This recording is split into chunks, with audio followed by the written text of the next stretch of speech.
Welcome back to another episode of the Kings Pulse podcast presented by the Kings Herald. My name is Brendan Nunez, and it's been a minute. I hit my rookie wall is the wording that I'm going with, and I got Frankie Caroscelli joining me today. We're just leaving practice earlier today and hopped on here to 2 days before the deadline, talk a little bit about Davion Tyrese and everything going on. How you doing, Frankie?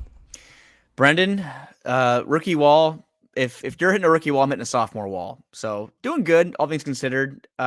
It's been a little tough lately to kind of be optimistic or excited about Kings related news. Obviously, they've won 2 of 3. Take that how you might. Maybe you care about that. Maybe you don't. I don't know how everyone's standing or thinking about, do they want to make the play-in? Do they want to just go for the draft pick? But as we know, the trade deadline is 72 hours away, a little less than 72 hours away. And that's kind of what all of our eyes are and ears are set on right now. But I'm doing good other than that. Yeah, we're recording this on Monday about 2 o'clock. Trade deadline is Thursday, 3 p.m. PST, so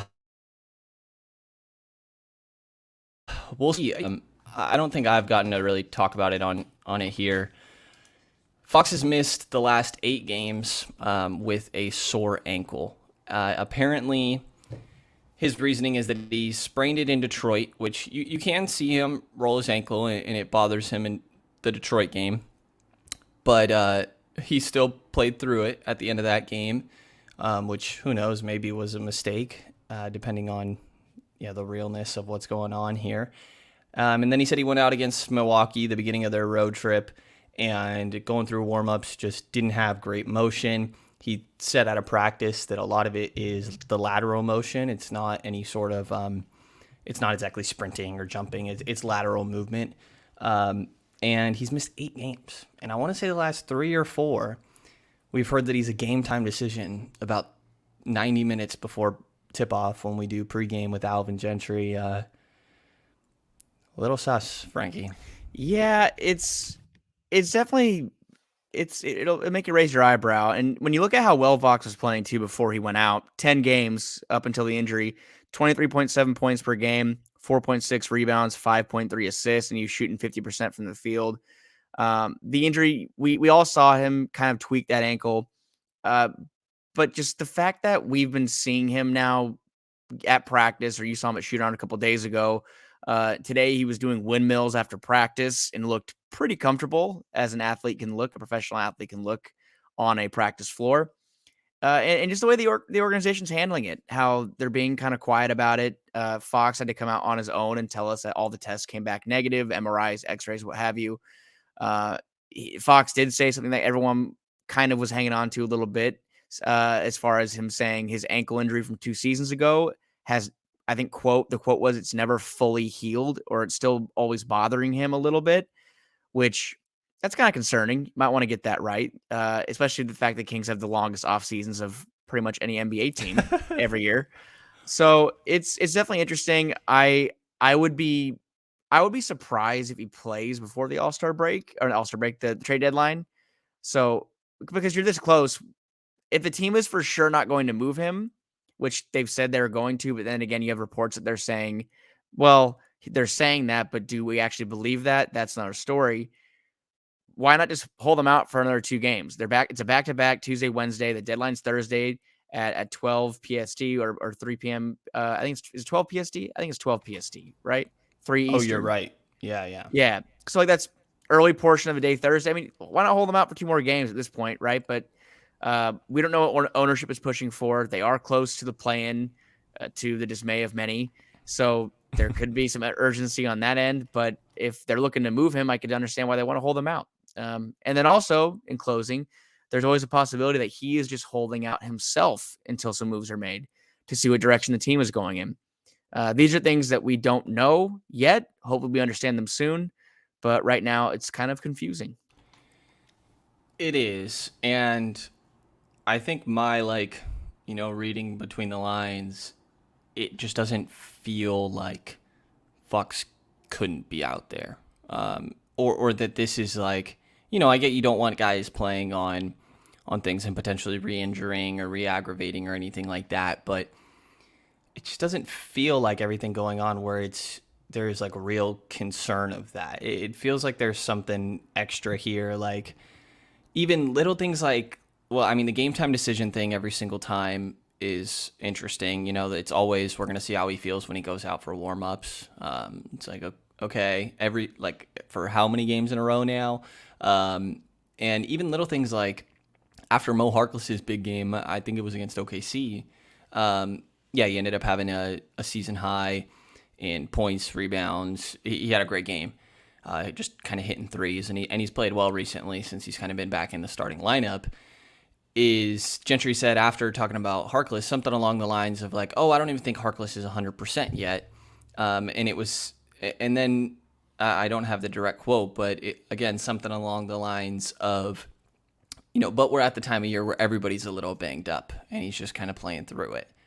And I was like, maybe I'm reading too much into it, but with the whole De'Aaron thing, I'm like, this feels a little weird to kind of throw out there. It's a weird situation. And I think that if De'Aaron is frustrated waiting for what's going to happen at the deadline, like James put out something that could potentially be frustrated because Buddy and Marvin were not moved on from when they requested trades this offseason.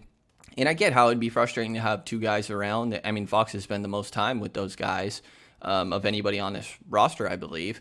I get how it's frustrating to have two guys around that don't want to be there when you're trying to, the whole idea of like keeping Walton was continuity or trying to build something here, and having two guys that seem like they're probably hurting that, moving towards that direction. I could see how that's frustrating.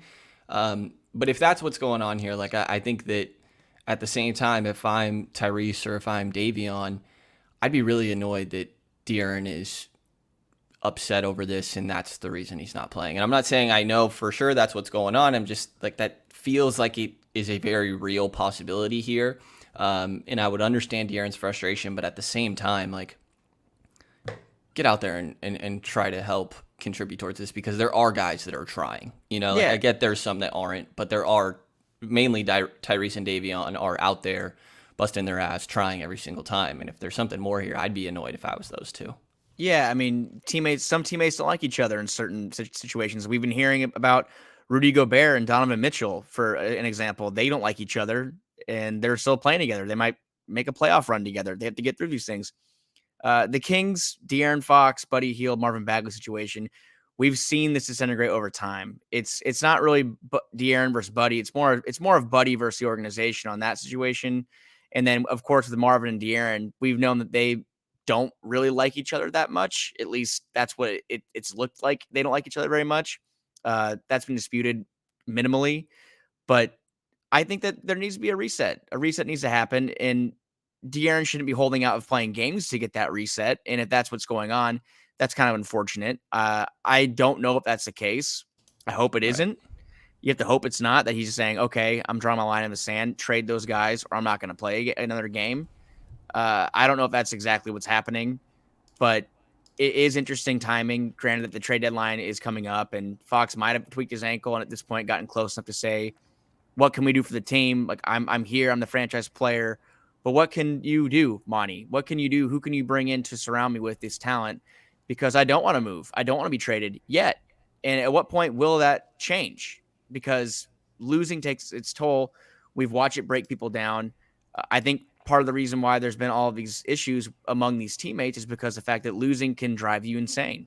And when you lose year after year, game after game, it brings those demons out of you and those frustrations. And sometimes you take it out on each other and it's misplaced. And I think that's what we've seen a lot with the Buddy situation, where he obviously does not love coming off the bench either, but losing games every single year of his career, he's not made the postseason. And he said that in an interview earlier this year about, man, like, it'd be great to play in a playoff game. I'd love to know what that feels like. Yeah, you got asked about those back-to-back games against the same team, like they're about to do with Minnesota. He's like, I think, Sean, like, is it kind of like a playoff series? But he's like, well, I wouldn't know. Yeah, I'd love to play him one someday. So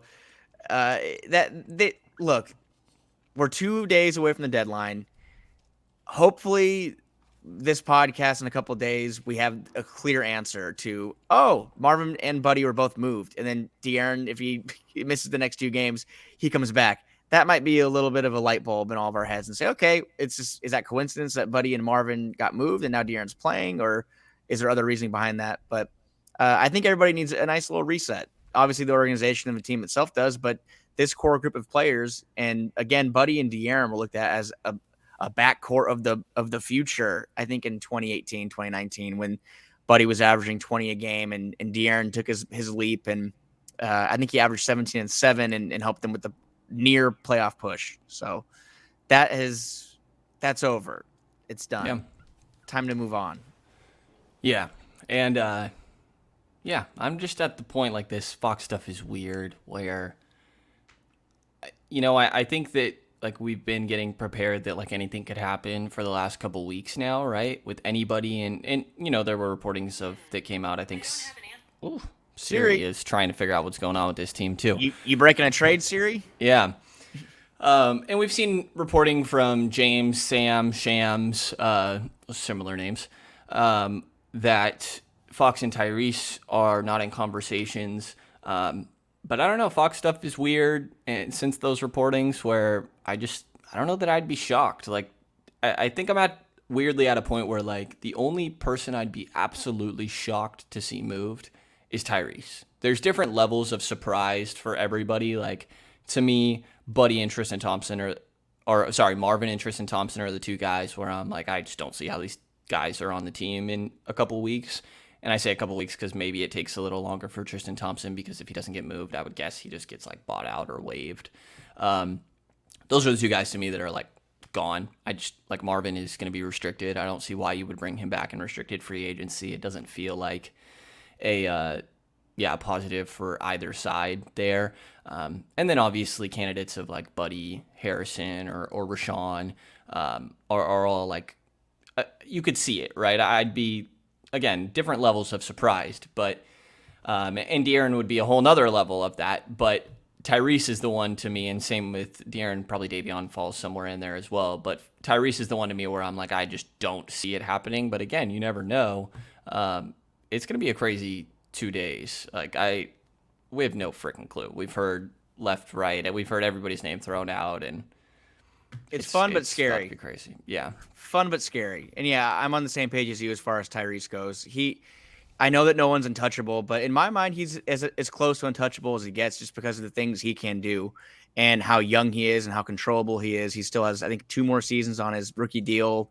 Then he has restricted free agency. He could hypothetically be a King for the next 6, 7 years, 8 years. So I would not move Tyrese. I think most Kings fans are on the same page as far as that goes. But with De'Aaron, I don't really think it's necessary to move him either. But there are those moves out there that you've heard of, which I know Indiana's not interested in a Sabonis trade, but that might be a deal. I do, just because of what kind of player Sabonis is and how much of a scorer, rebounder, and facilitator he is. The only other big man who can do things as similar as he can is Nikola Jokic. So it's going to be an interesting, scary, intriguing, maybe exciting couple of days. It's just when you look at the guys that the Kings have out there and that are available, or they're said to be available, Harrison Barnes is the one that intrigues me the most, because I think he's going to net you the most out of any player not named Fox or Tyrese. So what does that look like, though? Because James Ham presented us with a little trade idea today that would have brought Jeremy Grant to Sacramento without moving Harrison Barnes. Now, that's an idea that intrigues me, is having a lineup that includes Fox, Haliburton, Grant, and Barnes. That's intriguing to me. If that's something that would happen, I don't know how other fans would feel about that. I'm open to seeing how that plays out. But I don't know if I would trade Harrison Barnes for Jeremy Grant. There's just certain moves that I don't know if Harrison Barnes is being – he deserves a little more credit, is my point. Like, is he a 20-point-per-game scorer? Is he one of the best wings in the league? No, but – a wing that averages 16 and 6 and can shoot 40% from 3, and is the guy who Harrison Barnes is in the locker room, and the kind of person he is in the local communities of the teams he plays for, just that kind of person as a whole is worth looking at a little bit harder and making sure you're getting the right return for. So that's what scares me the most, is that if they're going to kind of make a rash decision on someone like Harrison Barnes, people that think about the De'Aaron Fox move, but I hope that Monty McNair really really evaluates what a return should look like and gets the most out of Harrison Barnes, because as we know, the Kings having decent to above average small forwards doesn't happen much over the years. There's Peja Stojakovic, Ron Artest, Rudy Gay, and then Harrison. That's pretty much it for the last 20 years. So yeah, the Glenn Robinson disrespect is just crazy. Hey man, Glenn Robinson, Andres Nocioni, my goodness, who else? John Salmons. Yeah, legends. It's quite the group. Travis Outlaw, Travis Outlaw. Yeah, Kings legends. It's interesting. Harrison would have to be some sort of positional shakeup that you're looking to do, but even then, it's weird. Like you said, Harrison is the position of need on this roster. Buddy's the one where like I'm almost ready to just move on. Like, will OKC take picks and just absorb them? Like, I mean, not take picks, but give you a second rounder or something and absorb them, or like, I'm over watching Buddy. It looks like Buddy's over being a part of this. Yeah, we've heard he's wanted to move, that they're trying to move him for however long. We've had enough Buddy conversation. I think everybody in Sacramento media, fan base, whatever, probably behind the scenes feels like they've had enough Buddy conversation. I want to talk a little bit about Tyrese and Davion, probably more specifically Davion, but just this pairing that we've gotten to see. You know, Davion, since Fox has gone down, Davion has really been impressive, and I think he's had his first games of his career, and this is his rookie season, of course, where it feels like he's kind of put everything together all at once. You know, we've seen games where he's just hit some shots earlier in the year, even though he had some pretty poor percentages. He did have a decent game against Golden State earlier in the year, third game of his career, 22-point game in Golden State. But his offense has been shaky and up and down. There's not really been games where you see where he's scoring and passing and playing this really standout defense, even though the defense is fairly consistent from him. But these 6 games now that he's started, these last 6 games, he's averaging 19 points, 5 assists on 48% from the field, 37% from 3, and that's on 7.5 threes per game. I mean, I've been a little surprised by what we've seen from Davion, and all the quotes, of course, coming out from Alvin and things like this when he's asked about this is, I'm not surprised. He's one of the hardest working guys. Alvin constantly is like, the one thing I love about him is that if you tell him to do something, to work on something, he's going to go do it. Yeah, I mean, what have you thought about the emergence of Davion? It's nice to see. I think it's put a lot of worries at ease for some people that would watch him over that first 30 games or so of the season when the shots just weren't falling for him. And I was telling, I think Chris or someone the other day about how reminiscent it was to, now Davion Mitchell wasn't a quote unquote, well, he was, I guess, kind of a shooter in college. At least the last year of his career at Baylor, he was knocking down the 3-pointer at 42% or 43%. It was kind of crazy. I think people were worried that year was an outlier. And what I was trying to say is it was kind of comparable to when the Kings drafted Ben McLemore, and how when he would take a shot, looks good. Every time he takes a shot, it looks good. And you think it's going to go in just good, nice set shot, good form, wide open usually. And you think he's going to knock it down. And Davion had a lot of looks where he just wasn't knocking them down. And seeing those looks, specifically the step back 15-footer, his 3-pointer is obviously 37%, is great. Seeing those improve this quickly is very, very fun to watch. It's very, very, I won't say I'm surprised by it. I always kind of figured he would be kind of a 41, 42%, 33, 34% kind of shooter. I think he's going to kind of get to those numbers if he keeps going this way. He's leveling out. I think he's still around 40% from the field and 30% from 3. Yeah, 40% from the field and 31 from 3. It's been great to watch, and he is facilitating, which people are kind of knocking him for in summer league, which is stupid to do that for a summer league series of games. But he's only dishing out 1.2 or 2 assists per game in summer league. Well, 34 minutes a game right now is dishing out 5. So 5 assists per game. Obviously, we know what the defense is and what he can bring on a gamely basis, but just seeing him play with a guy like Tyrese Haliburton, who is a table setter, is a distributor, and showing that Davion can be a scoring guard, a scoring punch off the bench, or get his buckets in the starting lineup. It's showing that, hey, I don't know if this is the backcourt going forward, if there is a situation where De'Aaron Fox gets moved, but it's intriguing. And it's also intriguing to wonder, can the three of them play together? Like we all envisioned at the beginning of the season, three-guard lineups. Well, maybe we should see a little more. If De'Aaron isn't moved after this trade deadline, maybe out of the break, the starting lineup is Davion, Tyrese, and De'Aaron. Yeah. So Alvin got asked, and he was just like, "Oh, we haven't made a decision on that." Just basic answer. And yeah, for Davion, I think that I definitely fell into worried that his Baylor senior season was an outlier when it came to shooting. I still don't feel amazing about him as a shooter. Like, he's clearly a starting caliber player in the league. It's just, is that above average? Is that just kind of average level? What are we talking here? And I think those swing skills are the 3-point shooting and how good of a playmaker he is. And I think already seeing progress in that, I probably was premature. I think right before this stretch, I went on 13-20 and was saying, yeah, I think, it might be time to start really worrying that year was an outlier at Baylor. And then he went and did this. Happy to be wrong there. So, yeah, I mean, that emergence has been great recently. And these games that he has played, that game against Brooklyn, James Harden scored 4 points in 30-plus minutes. And James Harden just was not himself. The Kings broke James Harden. Yeah, in James Harden's last game is a Brooklyn net. Yeah, and he guarded Kyrie. He mainly guarded Kyrie rather than James, but he did guard James in that one. He lost his looks down the stretch. He started off kind of hot. Kyrie didn't, and both those guys had nothing. So that's credit to Davion. Yeah, I mean, that's got to be one of, if not the hardest guy to guard in isolation. Both of those guys, actually. Does that, and then the next night he goes up against Steph, which Steph is a lot tougher of a matchup for him, I think, getting through screens and in that sorts. But, yeah, I mean, in that game against Brooklyn where he plays the defense that we're just talking about, he also has 18 points, 3 assists, 5 boards. There's a steal in there as well. And then he goes the next night against Golden State after playing 35 minutes against Brooklyn, 37, almost 38 against Golden State, 26 points, 8 assists. Probably his best game of his career, of his rookie season so far. 11 of 17 from the field, 3 of 5 from 3.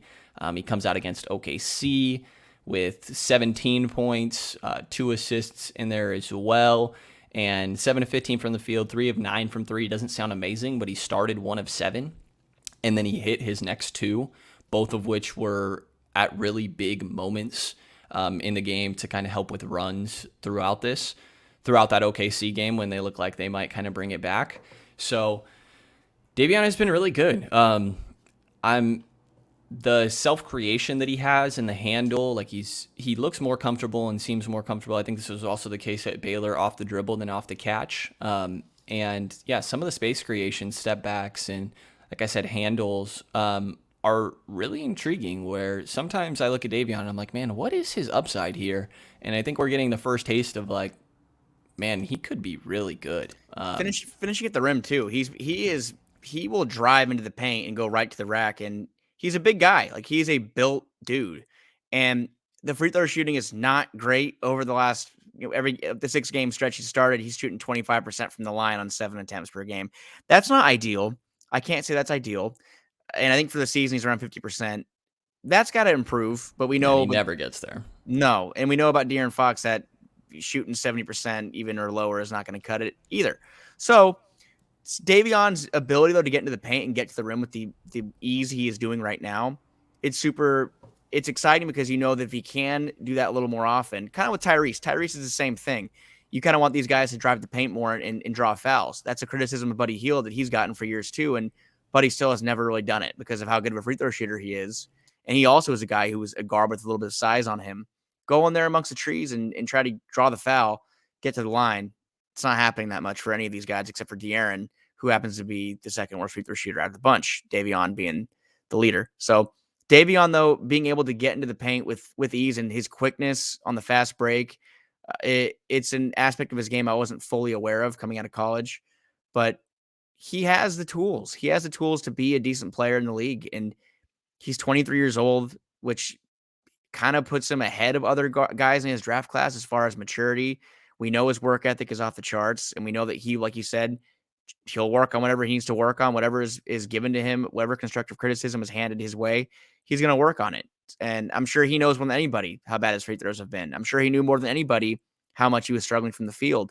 And it's about making adjustments. So I think we're seeing a little bit of that right now. And also maybe a little comfortability just being in the starting lineup. I don't know if it's a psyche thing. Like, we know that Buddy Hield hates coming off the bench. I don't know if Davion Mitchell has a preference. To the media, they might always say, I'll help the team. But in reality, there's always a preference. Some guys do prefer to come off the bench. Some guys prefer to start. So it'd be interesting to know what he actually does prefer. And I'm wondering if we can kind of see what way he's leaning when De'Aaron comes back, and just see how his plays affected and the answers he gives us. But it's hard to not be impressed. It's hard to not be impressed, especially after how the year started for him. He's a rising star, so that's going to be fun. So kudos to Davion. Yeah, we'll see how he's able to keep this up. I think it definitely should be interesting. And as great as the defense is and consistent, it's just that he is limited in that aspect because of his size. As great as he is, it's really on ones and twos, and even sometimes twos are a little bit shaky, I think, with size. So he has to be an impactful offensive player, and that doesn't have to be a star or anything like that. But just what we're seeing, hitting open shots, I think is huge for him. You know, he had that game against Milwaukee. He had, I'm sorry, I'm looking at Tyrese's page. I was confused by that assist count. I was like, damn. All right, Davion. Yeah. But speaking of Tyrese, the other part of this duo, 17 assists against OKC. Holy shit. Woo. The fifth guy in the NBA this year to have 17 assists. Let's see if I have the other four off the top of my head. I think I do. It's Chris Paul twice, Bradley Beal, Darius Garland, and Fred VanVleet. I believe all of those players have secured an all-star appearance in their careers. Yeah, they're all really good at basketball. They're good basketball players. So is Tyrese. You can't really run. Yeah, you can't really run into a 17 assist. I don't know how many people have just ran into a 17 assist game that weren't premier playmakers or all stars. Like, I know Scott Skiles had the 30 assist game, but he was like a not premier. He was a really good playmaker though. So it's like, come on, yeah, give him some flowers for 17 assists. Yeah, and of course he comes out and still is highlighting his 4 turnovers in postgame because Tyrese can never not talk about what he could have done better, even on a freaking career night. I believe he said on the radio with G-Man after the game that he was trash. He said, I was trash tonight. It's wild. It's wild to say after a 17 assists double-double. And he's not just, he actually thinks that. I mean, that's the impression that I get. Like, yeah. These games, since De'Aaron has gone down, 8 games for Tyrese, which includes that 17 assist game. There's a 38-point game against Philly where he went on his own 10-0 run at the end to almost bring them back, like capped off with this crazy sidestep 3 from the corner. It's just ridiculous shot. But again, 8 games since De'Aaron has gone down in about 36 minutes a night, 17 points, 9.5 assists, almost 2 steals a game, 4 boards in there as well on 41% from the field, 34% from 3, 87% from the line. Not an amazing 3-point percentage or anything, but obviously he is still an elite 3-point shooter. He's still above 41% on the year. No sort of questions there or anything. I think him getting to the line, we talked about it a little bit with Davion, but we've seen him do it a little bit more often, specifically in that Philly game. He went 11 of 12 from the line, which is obviously very encouraging. It's most free throws he shot throughout his career. Yeah, I mean, what have you thought of him as the primary option? Like, we saw a stretch a little bit earlier in the year, but also so many other guys were out as well. So he was working with a pretty beat-up lineup even outside of De'Aaron being absent. But now it's really just De'Aaron, Marvin, TD's in there as well. But, yeah, I mean, what have you thought of Tyrese as kind of the primary or even lone initiator, I guess you could say? Well, it's funny. I was looking back to see what the last time that De'Aaron and Tyrese played together was, and we're coming up on almost a month since the last time these guys have played together.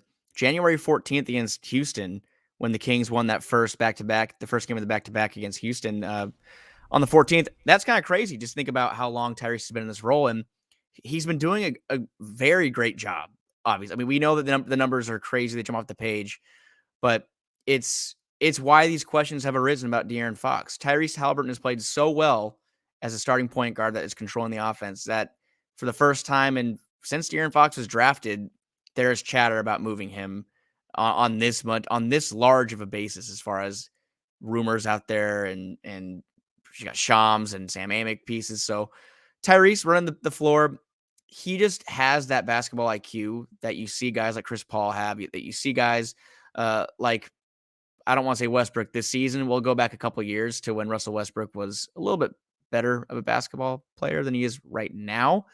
But these premier playmakers around the league, Tyrese Haliburton is one of them. He is in that category now. He is 7.4 assists on the year, I believe, and that's a number that's gonna continue to climb, I would imagine. He looks so calm out there. Even when he does his patented jump pass, he rarely gets caught in no man's land and has to bail out. It's something that the Kings have really lacked for a long time. A high assist guy. The Kings haven't truly had one like this since Rajon Rondo. And I know that De'Aaron Fox had his seasons averaging 7 assists per game, but I don't think he had that many games with 17 assists, 13 assists, 14 assists that we've seen from Tyrese have on. I believe he's had 4 or 5 games this year with 12 or more assists, I believe, or 11 or more assists. Yeah, 5 with 12 or more. That's just crazy. 10 with 11 or more. That's just crazy. That has not happened since Rondo was here. And people look back on the Rondo days. I know it was bad. I know that Rajon Rondo was a stat stuffer back when he was in Sacramento. He got his check after from Chicago. But Rondo was my favorite player growing up. So I liked Rondo too. And people really don't like, they dunk on his time here in Sacramento. And that's fine because the team didn't win anything. But man, he was such a great passer and great distributor. And Tyrese is different because he obviously is capable of scoring the ball too. There's those nights where he can run two. Now the 38-point night was wild, and it's not fair to expect that on a more regular than not basis. But he's a guy who, in my opinion, I think he can average 20 and 10. I think he's fully capable of being a 20-10 guy. And there's not many guys that can do that. I absolutely believe it too, and that's insane. That's crazy. How many guys can do that right now? Like LeBron, Chris Paul, Luka potentially could do that. James Harden falls into it. DeJounte Murray, maybe. Mm-hmm. It's all-star. Yeah, it's not a huge list. LaMelo, maybe. Yeah, and I mean he's great. I think that there are times when they're out there without Fox where I'm like, they could really use another playmaker. But Davion has stepped up in that regard. I still think like there's some growth to be made, and I certainly think that I still totally think that Fox and Tyrese can play together just fine. Agreed. I mean, that breakout that we saw from Tyrese just was while De'Aaron was out, and they had a game against Atlanta where they both played well not long after Fox had come back from that, and I just think that we haven't seen many games of them both playing together since Tyrese has kind of broken out into this level. So, I mean, I'm certainly, while what we've seen from Tyrese is great, I still think that this can happen maybe to a slightly lesser extent when it comes to the number of total assists or anything like that, but then he can focus more on scoring a little bit because I think there are times that Tyrese is maybe passing up his own looks a little too much. Yeah, I mean, it's been phenomenal to see Tyrese do what he's done recently, but I personally don't think that it is like, because Fox isn't out there necessarily. I'm still under the thought that like these guys totally can work together. I think one interesting aspect though is that like Harkless has moved back into the starting lineup these last 4 games.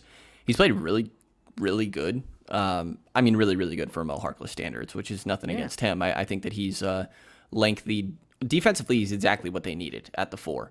And it's kind of weird that he hadn't been playing. But as I kind of gave it more thought, I think that he should have been getting more run than he had been before this stretch. But I think some of it has to do with De'Aaron not being out there. Like Davion I think he gets some respect from 3 from opposing defenses, but obviously Tyrese and Harrison are there as well. But De'Aaron, opposing teams didn't really care about shooting from distance. Rashawn obviously is not a floor spacer, and it's hard to have a third guy out there that's not really spacing amazingly. I know it's like kind of weird because the guys they were throwing out weren't spacing very well anyways, and like Marvin or Metu, but I think that those guys have a better 3-point shot and maybe a little bit more trusted. And I almost wonder if Mo getting this opportunity is partially a product of Fox not being out there for the sake of spacing. But that could be me just like, reading into it too deep and spending too much time and fucking theory crafting. But Mo's been really, really good recently. Yeah, Mo's been great. It's kind of what everyone envisioned him to be when they got him, not to the extent of 18 and 11 like the other night or the 16-point half in Golden State. Crazy, great play from him, but kind of the guy who's just going to play defense, hard-nosed defense, and be a corner 3-point option because he loves the corner. And I don't know if he's great in the corner. I haven't looked to see what he's shooting there from the corner this year, but he's doing a really good job, and it's the kind of thing the Kings need going forward, which is long, versatile wings that can defend multiple positions.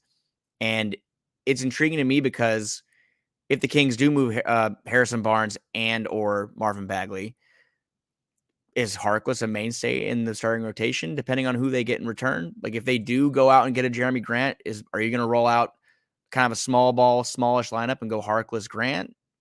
Is that something that's enticing? I don't know. I don't know if that's the right formula, but it's hard to not be, I don't know if excited is the right word, but I guess feeling at ease, just knowing that he's finally playing the way we wanted him to play. Is it sustainable? I don't know. I hope so. But what do you think, Brendan? Are you liking what you're seeing? I definitely am. I mean, I like him better than Metu or Bagley. Yeah. And nothing against those guys, Metu specifically. Like they talk about, Metu's a crazy hard worker all the time, and he seems like a great guy. It's just, I don't know, like it's the rebounding that's the difference, right? Like Harkless isn't a great rebounder, but I think you're horrible defensively, and Mo has active hands and is disruptive. Like I think he's a difference maker on defense. He's not just somebody like, to me, Harrison Barnes is like a member of a good defense, but Harkless is somebody who helps make your defense good, if that makes sense. So I personally think it's refreshing. I'm also a guy that loves defense, admittedly, so maybe I'm a little bit biased in that aspect. Yeah, I mean, I think it's been refreshing, and I think that I almost wonder if there's an aspect of like, obviously him and Buddy have gotten into it a lot. I think we've seen a handful of their engagements, and if you're listening and you get a chance to go to a game, like just watch like bench interactions, and it's kind of interesting. They just stay very separate of each other, it seems. But look, when Buddy Hield was traded, I think everybody needs to pay very close attention to what the chemistry looks like and see if those guys are having fun out there, because I don't want to say Buddy Hield's the lone cancerous person, but No. It's not Buddy's fault or anything, but like, it's a start. yeah, and I mean, like even at shoot-arounds, they have practices that, like the practices we go, they're already wrapped up practice when we walk in the building. But By himself. He's shooting by himself in all year. All yeah. year too. Like what do we see, Brendan, when we walk in every day? We see 3 players shooting together every single practice. Yep, Fox, Davion, and Tyrese are all shooting together right in front of us. The guards. Mm-hmm. You have the G League guys of or kind of second string, whatever, Lou King, Robert Woodard, Jamias Ramsey, TD is maybe with that group before, and then you have all the centers together, all 12 of them, and then Buddy just by himself.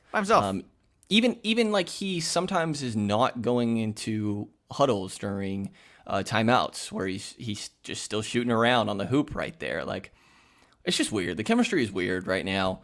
I mean, most this year, and hopefully that gets fixed a little bit of this at this deadline. I just want some excitement, something to look forward to, some good vibes with this team, I guess. Yeah, and it's just kind of like the question of what does that look like? Does that mean we're going for the play-in? Does that mean we're going to move Harrison and some of these other guys and just kind of hit reset? I hope we can answer that question. Yeah, at the very least. I'm going to talk myself in either one because it's kind of the person I am. And I jokingly tell you, I jokingly post like there's X games back of the play-in just because I know a lot of guys are saying, well, we should get the top 5 pick. I'd love a top 5 pick. If they make the play-in and they get ousted, that's horrible. That's a failure of a season. So I want to trust the front office will make the right decisions and have the best interest in that regard. But I don't have trust. I want to, but I don't. I feel like in my bones they're going to make a move that in their head solidifies themselves as a legitimate 10-9-8 seed, which I don't know why that's the goal. I don't agree with that being the goal, but I'll talk myself into it. If they do go get Jeremy Grant without giving up Harrison Barnes, and they go make another low move for a bench guard or someone to replace Buddy's scoring punch off the bench, I'll talk myself into them winning 22 of their last 29 games or whatever crazy thing they would need to go 22-7 or something stupid. Not possible, but all I can do is hope that it works out if they do go for a swing for the fences move.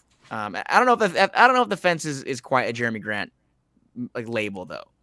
That's like a double, like baseball terms here. That's like a double, like a swing for the fences move would have been like a Ben Simmons or Sabonis move. So, so where are you at? That's why I think they're going to make a move and they're going to go for the play-in. That's just what I think the front office and the ownership wants. Do you think they're going to either hit reset and reassess and just kind of go for a top 5 pick of an actual tank, or are they going to say, hey, full speed ahead, we're making the play-in? I kind of lean towards the former of like a not full reset, but more of like a, we're still in position where they can chase the play in this season and still stay around the same sort of like talent level. I think you can just slightly shake things up a little bit this year, and maybe slightly shake things up isn't the right word, but like moving I think that ideally you move on from Buddy and Bagley. I think those are the two obvious ones. And then the substantial move, or I guess my wording of like slightly shake up, would be like Harrison or Rashawn. Those are the two guys where you're changing the core and just looking to do something a little bit different and move forward next year with that, along with ideally a top 5 pick. Something like I think Jeremy Grant, it falls into that. I think, PJ Washington, we've heard recently, and I think I forget who the reporting was, and we know that Charlotte's interested in a center. I think there's a handful of like interesting slight change-ups, like a Miles Turner, for example, where you're adding talent or maybe trying to figure out more of a balance with the roster, and also a top 5 pick this year. Like I personally think that the biggest thing that you could do this offseason is have yourself in position when the lottery comes around that you're top 5. That and hit a home run on your coaching hire. So has to happen. That has to happen. Yeah. Has to happen. We'll see. I'm also, I'm at a point where I really don't think I'd be super shocked to see Fox move, just because this feels so weird to me of what's going on here. And again, maybe I'm like irresponsible for feeling like or putting out that I feel like this is weird. I don't think maybe so. It's just an injury, but it's weird. It's weird. I I think it's fair to assume that it's not 100% that he's not going to be moved. Maybe it's 97%. Maybe it's 90%. Maybe it's 51% that he's not going to get moved. But I think it's more likely than not he's going to stay. But it's still until that 12 o'clock, till that hand strikes 12 and this deadline's over. It's going to be tough for me to fully believe that it's not a possibility. Yeah. And I'm definitely not, like I think earlier a month ago, I was defending Fox like crazy, and I'm still in that boat where we don't know what Fox can be because he hasn't been around an ideal roster for him. But at the same time, even what I had said previously is just that, like, if you're, rather than like, oh, we need to trade Fox, it's more of we're capitalizing on somebody else also being disgruntled or in a weird situation. Like, I don't like Julius Randle, but if you're talking Sabonis, which apparently they're not interested, right? Or Brandon Ingram, for example, or Jaylen Brown in a pick or something, or Fox in a pick for Brown or something like along these lines, or if you're willing to reset and do draft picks for Fox, like I actually think that's a fine path. I just think it's not being talked about because I assume that's not within the cards for what's going on with this team. So yeah, I certainly don't think it's like I have to move on from Fox or anything. I just think that if somebody else is possibly available. It's a similar skill level, but is a better positional fit that, Fox and, Davion and Tyrese are a really good backcourt of the future. And yeah, maybe something like that happens, but no matter what, we're going to see something. Maybe I shouldn't say definitively. I'd be shocked if we didn't see a notable move from Sacramento before Thursday comes around. If they don't do anything, man. God. Which I don't think we can't discount that. That's true. That might not happen. God. There's a very real scenario where we're sitting in the press room for Monty McNair's post deadline press conference. And he's like, "Yeah, we just didn't think there's any moves up there that would have made our team better in the near future, today or the near future." Okay, I don't believe you. So, right. What are we doing? So let's see what happens. It's gonna be crazy to get through the next couple of days. Like tomorrow, it's super intriguing to me because it's gonna be it's not the day before, right? No, we still have 2 more days. Jeez, I thought tomorrow was Wednesday. I know. End this, please. Yeah. So we will see. Anybody unaware, Franklin Caroscelli. I said before last time I was good at this. I am. I just got caught up. You got it right. It's not easy. I'm sorry. You are all good. I'll forgive you for your choice of your last name. At F Caroscelli3 on Twitter. Anybody unaware, of course, covers the Kings for 1140 KHTK. You got your Return of the Roar podcast with Chris Watkins as well. Shout out, Chris. I think that's it. Yeah, we're gonna see how this deadline goes. Until Thursday, all we can do now is just wait. Everybody's waiting. There you go. We'll wait a little bit longer. We will. We'll see how this goes. A little back-to-back against the Minnesota Timberwolves, which could be some entertaining basketball for sure. And, we'll keep up any sort of coverage on here. And obviously all the guys at the Kings Herald are doing the same. So definitely take a look at the site there and take a look at the Patreon to support local independent Kings coverage. And if you enjoyed this episode of the Kings Pulse podcast, please subscribe, rate, and review. And you hear from us again in the next couple of days.